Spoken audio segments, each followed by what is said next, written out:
I suppose it's been a while, but welcome to an episode of Bargain Saturdays. This week I decided to take a look at The Karate Dog, a film about a Zen master that trained a dog to know karate and talk like a human being. A dog that must now solve his first case. Who killed his karate master? Honestly, that probably sounds more awesome than the film itself really deserves, because honestly, can't you just tell this film is really stupid and doesn't take itself seriously?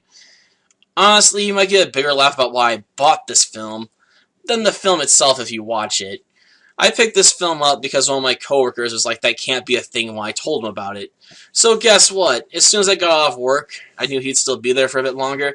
I went to Walmart, walked in, picked up this film, dropped $5 on it, and went back to work to show it to him just to prove it was a thing, and then watched him get awestruck by the fact that it actually exists.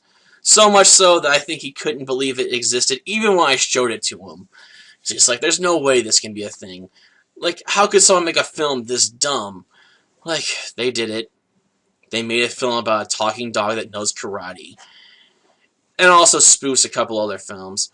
There's an obvious spoof at one point for the Matrix where they do bullet time, which is pretty funny somewhat. At least if you're, into really dumb laughs. Because you get to watch them throw everything at the karate dog. Kitchen sink, tops, all kinds of weird stuff.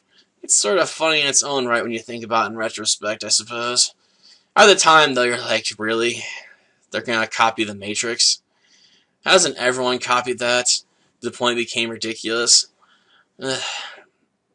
Well, I guess it becomes awesome all over again when it involves a CGI dog that obviously is fake. Somewhat. To be honest, The Karate Dog's not the worst film I've ever watched. And I've seen some people refer to it as the bottom of the barrel because it exists. I'm like, no. No, the barrel goes much deeper than The Karate Dog. You should try Life is a Jungle. Now that's an animated abomination. Beyond an animated abomination. It's so bad that it's beyond words to describe. A film so awful, even I couldn't finish it. And I've watched some really bad schlock films over the years. Especially over the course of this show. I've seen some really bad stuff, man. And Life is a Jungle hasn't been topped yet. There might be something that's worse out there, but I've yet to encounter it. But maybe one day I will. But back to the Karate Dog. Honestly, it's pretty bad. I mean, if you're into really bad films, it can be entertaining in its own right, just because you're like, how can they all be doing this poorly? Like, all the actors in this film are just terrible. Jon Voight's performance is especially bad, which is probably ironic since he's one of the biggest named actors in the film, yet he's arguably the worst actor in this film. His performance is very inconsistent. He's meant to play someone that's becoming deranged and delusional thanks to taking some drugs that basically turn you into a super soldier at the cost of your mind. But sometimes he's unbelievably lucid and plans way ahead. At other times he's completely insane, and at other times he has the mind of a child. He constantly drifts in between these, but there's no real flow to it.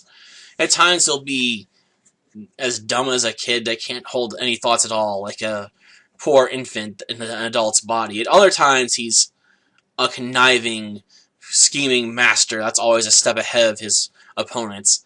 While they aren't too bright, he's still a step ahead of them.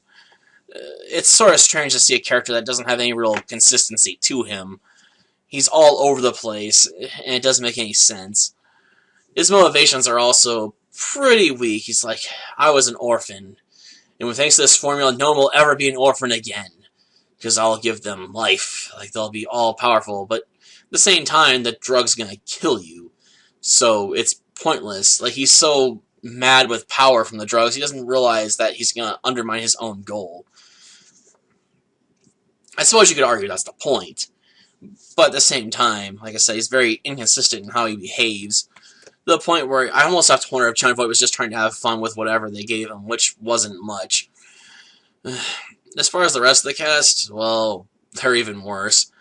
You have the obvious female romance element that's just a character for he's some eye candy, and that's about it.